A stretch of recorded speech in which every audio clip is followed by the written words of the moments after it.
ဒီနေ့မှာပြောပြချင်တာကတော့ AI2 တစ်ခုတည်းကိုသုံးနေတာထက်တီးတန့် AI2 နှစ်ခုကိုပေါင်းစပ်လိုက်တဲ့အခါသူတေသနလုပ်ငန်းတွေကိုကောင်းစေရခိုင်နှုန်းအထိပိုပြီးမြန်ဆန်ထိရောက်အောင်ဘယ်လိုလုပ်နိုင်မလဲဆိုတာပါပဲဒီနည်းလမ်းကအချက်လက်ရှာဖွေမှုနဲ့သုံးသပ်မှုပုံစံကိုလုံးဝပြောင်းလဲပြနိုင်ပါတယ်ဟုတ်ပါတယ်90ရာခိုင်နှုန်းပါဒီကိန်းဂဏန်းကနည်းနည်းတော့အံ့အားသင့်စရာဖြစ်နိုင်ပေမဲ့မှန်ကန်တဲ့ AI2 တွေကိုမှန်ကန်တဲ့လုပ်ငန်းစဉ်နဲ့ပေါင်းစပ်လိုက်ရုံနဲ့သူတေသနလုပ်ငန်းတွေရဲ့အရေးအသွေးကိုဒီလောက်ထိမြင့်တင်နိုင်တယ်ဆိုတာကိုတွေ့ရမှာပါကဲဒါကဘလို့ဖြစ်နိုင်လဲဆိုတာကိုအတူတူကြည့်လိုက်ကြအောင်မြတ်သောအဖြစ်ဂျုံတွေ့နေရတဲ့ပြဿနာကတော့ AI2 တစ်ခုတည်းကိုပဲအားကိုးပြီးသူတေသနလုပ်တဲ့အခါအကန့်အသတ်တွေရှိလာတာပါပဲတွေ့ရှိချက်တွေကဟိုတစဒီတစနဲ့မဖြစ်စုံတာစနစ်တကျပြန်စူးစီးဖို့ခက်ခဲတာတွေဖြစ်တတ်ပါတယ်အဆုံးမှာတော့ချင်းကုန်ပြီးထိရောက်မှုမရှိတော့ဘူးပေါ့ဒီနေ့မှာတော့သူတေသနကို90ရာခိုင်နှုန်းပိုကောင်းအောင်ဘယ်လိုလုပ်မလဲအဓိက true နှစ်ခုဖြစ်တဲ့ gain count နဲ့အနစ်ချုပ်ဖို့ထူးထူအကြောင်းပြီးတော့လက်တွေ့ case study နှစ်ခုကိုလေ့လာမယ်အဆုံးမှာတော့ဒီအချက်လက်တွေကနေဘယ်လိုဆုံးဖြတ်ချက်တွေချနိုင်မလဲဆိုတာတွေကိုပြောပြကြမှာပါ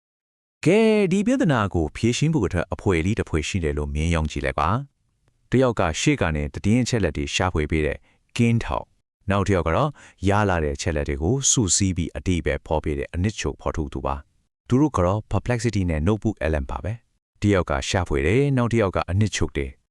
perplexity ရထပ်ဖြတ်တဲ့ကိန်းနောက်တစ်ယောက်လိုပါပဲ web ပေါ်ကနောက်ဆုံးရအချက်လက်တွေကိုကချက်အပြည့်စုံပါတဲ့ရင်းမြစ်တွေကိုရှာဖွေပြီးအကျဉ်းချုပ်ပေးပါတယ်အဲ့ဒီနောက်မှာတော့ notebook lm ကအနစ်ချုပ်ဖော်ထုတ်သူတစ်ယောက်လိုအလုပ်လုပ်ပါတယ်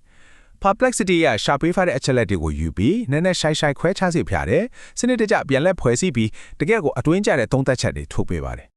ဟုတ်ပြီပထမဆုံးလက်တွေ့ case study ကိုကြည့်လိုက်ကြအောင်ဒီမှာတော့ဇေဝတူဒေသနာအစီရင်ခံစားတယ်လို့တရားဝင်အချက်လက်တွေကိုအပေါ်စီကနေချုံမုံတုံတပ်ပြီးလမ်းကြောင်းတစ်တွေကိုဘလို့ဖော်ထုတ်မလဲဆိုတာလေ့လာကြည့်မှာပါဒီလုပ်ငန်းစဉ်ကတကယ်တော့အရင်ရိုရှင်းတဲ့အဆင့်၄ဆင့်ပဲရှိပါတယ်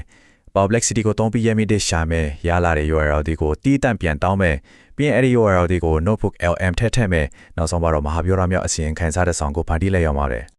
ဒီမှာကြည့်ပါပြည်သူ့ကဏ္ဍမှာ AI အထုံးပြုမှုနဲ့ပတ်သက်ပြီး perplexity ကရှာပေးခဲ့တဲ့ရင်းမြစ်တွေပါစိတ်ဝင်စားစရာကောင်းတာက तू ကရင်းမြစ်နာမည်တွေပဲပေးတာမဟုတ်ပ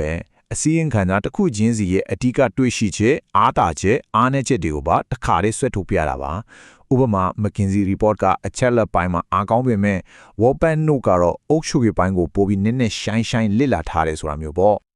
့ဒီနေရာမှာအရန်ကိုအရေးကြီးတဲ့အဆင့်တစ်ခုရှိပါတယ်အဲ့ဒါကတော့ perplexity ကိုရင်းမြစ်တွေရဲ့ URL တွေကိုတီးတန့်ပြန်တောင်းဖို့ပါပဲဘာလို့လဲဆိုတော့ဒီ URL တွေကနောက်အဆင့်တစ်ချက် notebook lm ထဲကိုအချက်လက်တွေချောမွေ့တွင်းနိုင်ဖို့အတွက်မရှိမထီလိုအပ်လို့ပါ notebook lm ကဘာဆက်လုပ်ပေးလဲဆိုတော့အစောကရှာတွေ့ထားတဲ့အစီရင်ခံစာတွေကိုစုစည်းပေးရုံတင်မဟုတ်တော့ပါဘူးအဲ့ဒီချက်လက်တွေကိုအခြေခံပြီးတကယ်ကိုအကောင့်ထဲပေါ်နိုင်တဲ့လမ်းညွှန်ချက်တွေအဆင့်တွေမနိုင်တဲ့နောက်ဆုံးအကြံပြုချက်တွေအထိပါဝင်တဲ့မဟာဗျူဟာမြောက်အစည်းအဝေးတစ်ခုဖြစ်ပြောင်းလဲပေးလိုက်တာပါဒါကအချက်လက်တွေကနေတကယ်လှုပ်ဆောင်ချက်အဖြစ်ပြောင်းလဲသွားတဲ့စင်ပါပဲကဲဒုတိယဖြစ်ရလဲလာမှုစီဆက်သွားကြရအောင်ဒီတစ်ခါမှာတော့အပေါ်စီကနေခြုံကြည့်တာမျိုးမဟုတ်ပဲအသေးစိတ်ရှုမြင်မှုနဲ့ဈေးကွက်တွေကလိုအပ်ချက်ကွက်လက်တွေကိုဘယ်လိုရှာဖွေမလဲဆိုတာကြည့်ကြမှာပါအထူးသဖြင့်စနစ်မကျတဲ့လူမှုကွန်ရက်ပေါ်ကဆွေးနွေးချက်ကိုဒီဂျုံငန်းစဉ်ကဘယ်လိုခွဲချမ်းစိတ်ဖြာတယ်လဲဆိုတာစိတ်ဝင်စားစရာပါပဲဒီကွယ်ချမ်းစိတ်ပြမှုမှာလွတ်ရတဲ့အပြောင်းလဲလဲတစ်ခုကတိတ်ငယ်ပြီးမဲ့အလွန်အရေးပါပဲ Perplexity မှာရှာဖွေရမယ့်ရင်းမြစ်ကိုရေဗျူရက် web ဆိုတာကနေ Reddit လို့ forum တွေကိုအဓိကထားရှာဖွေဖို့ social ဆိုပြီးပြောင်းဖေးလိုက်တာပါပဲဒါလည်းပါပဲအဲ့ဒီလို social mode နဲ့ရှာလိုက်တဲ့အခါ perplexity က Reddit ပုံကနေတကယ့်လုံမန်းတီကြောင်သူတွေရင်ဖွင့်တန်တွေကိုဆွဲထုတ်ပြပါတယ်သူတို့ရဲ့အဓိကအခက်ခဲတွေကတော့ကုန်ကြစိတ်ကြီးတာနီးပညာပိုင်းဆိုင်ရာပြဿနာတွေနောက်ပြီးအချိန်ကုန်သက်သာဝယ်လိုက်တဲ့ tool တွေကအစပိုရှုပ်စီတဲ့ဆိုတဲ့စိတ်ပြတ်မှုတွေအထိပါပဲသုံးဆွဲသူတွေရဲ့စိတ်ပြတ်မှုကိုပိုပြီးထင်ထင်ရှားရှားမြင်တာဆိုတဲ့ဒီကိုကချက်လေးကိုကြည့်အယောင်ပေါ်တီက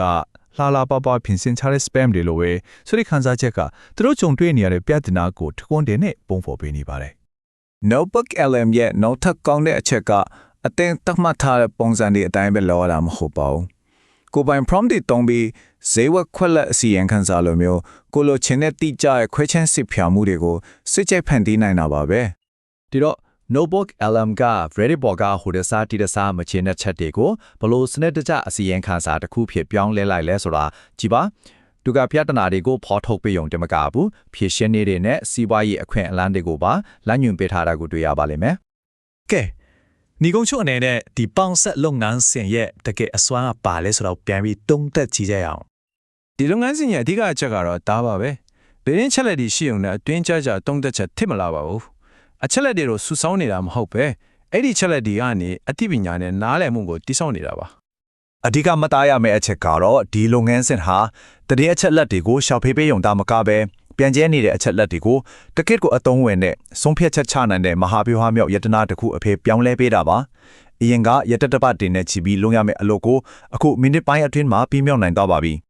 ဒီတော့စဉ်းစားစရာမေးခွန်းတစ်ခုထွက်လာပါတယ်ခွဲချမ်းစိတ်ဖြာမှုတွေကိုဒီလိုချက်ချင်းလှပ်ဆောင်နိုင်လာပြီဆိုရင်သူတိတယောက်ရဲ့အခန်းကဏ္ဍကဘယ်လိုပြောင်းလဲသွားမလဲ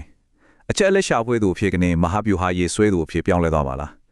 ဒီလို AI လုပ်ငန်းစဉ်တွေကကျွန်တော်တို့ရဲ့အလုပ်လုပ်ပုံကိုဘယ်လိုများပြောင်းလဲပြစ်နိုင်မလဲဆိုတာကတော့တကယ်ကိုစိတ်ဝင်စားတဲ့အကောင့်နဲ့မေးခွန်းတစ်ခုပါပဲ